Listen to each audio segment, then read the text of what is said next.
Porque nenhum profeta morre fora de Jerusalém. Na realidade, foi o Hitler que acabou promovendo e fortalecendo o chamado movimento sionista. Tira a dúvida. Uma dúvida que eu ainda não encontrei a resposta. Qual que é a relação entre os cristãos de extrema direita com Israel? É a leitura bíblica.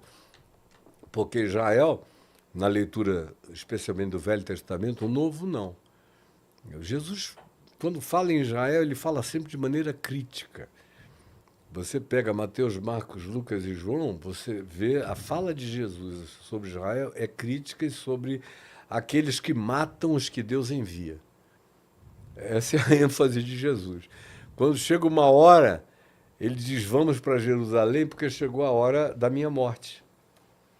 Antes não, mas agora chegou. E importa que eu vá para Jerusalém porque nenhum profeta morre fora de Jerusalém. Jerusalém, Jerusalém, que matas os profetas, rejeitas, abominas todos aqueles que te foram enviados. Aí você lê a leitura do Velho Testamento, no entanto, é toda, se você lê o Velho Testamento, é toda anti-Israel. Por quê? São os profetas denunciando o povo de Israel, que era um povo idólatra, que depois do cativeiro em Babilônia pararam de cultuar os ídolos de pau, de pedra, de ouro, isso e aquilo, porque até lá eles também cultuavam isso, e passaram a cultuar o templo, passaram a cultuar o livro, a Torá, passaram a cultuar o sacerdotalismo, passaram a cultuar os ritos e os sacrifícios. Eram idólatras piores do que os pagãos. E tem uma repetição recorrente no Velho Testamento, que é de quase todos os profetas dizem isso. Vocês receberam essa terra como promessa e herança. Entraram nessa terra através de Josué, depois dos 40 anos de peregrinação no deserto, após terem ficado 430 anos no exílio no Egito. Vocês entraram nessa terra e fizeram pior do que todos os habitantes que antecederam vocês nesse lugar. Isso não é uma referência, são muitas referências dizendo a mesma coisa. E os profetas, não houve um único profeta que a gente lê na Bíblia que tenha morrido de velho.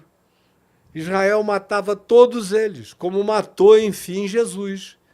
Agora, a ignorância é tão grande que os caras ficam, especialmente de 1947 para cá, porque do ano 70, quando os judeus tentaram fazer uma insurreição contra os romanos e foram atropelados pelo general Tito e Vespasiano e tudo mais, e eles foram dispersos.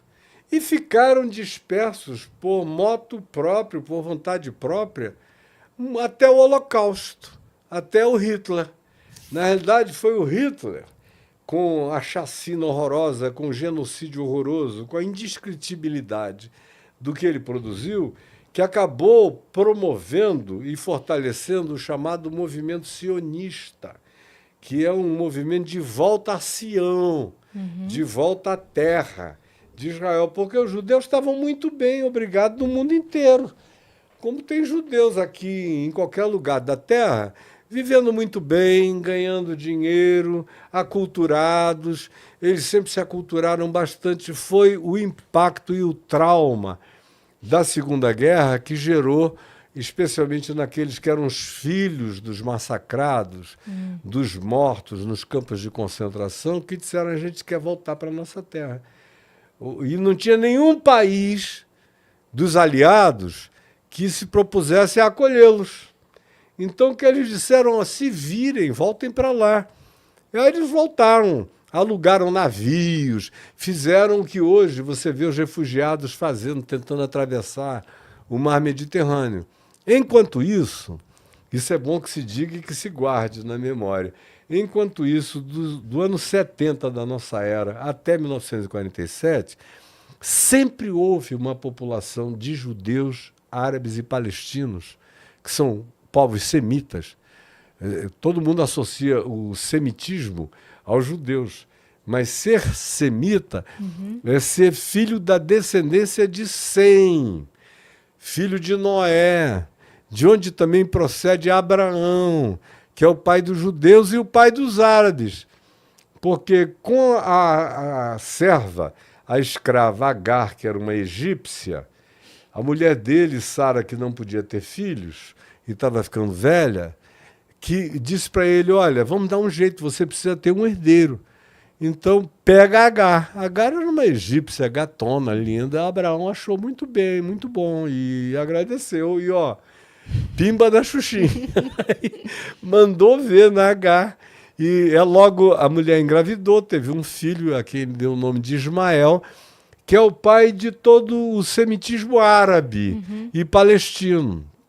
E depois de alguns anos, quando o menino, o Ismael, já tinha mais de 10 anos, foi que Sara, aos 90 anos, deu à luz a um filho, e Abraão com 100. Deu à luz a um filho chamado Isaque, e que é o pai dos israelitas, dos judeus, dos hebreus. Mas ambos os grupos são semitas. Sim. E são ambos filhos de Abraão. Então, quando você vê o Netanyahu lá massacrando, matando e dizendo que vai eliminar, é uma guerra fratricida. São irmãos matando irmãos. Do ponto de vista genético, corre neles o mesmo sangue, o mesmo DNA, com a mesma história, e todos eles sabem disso.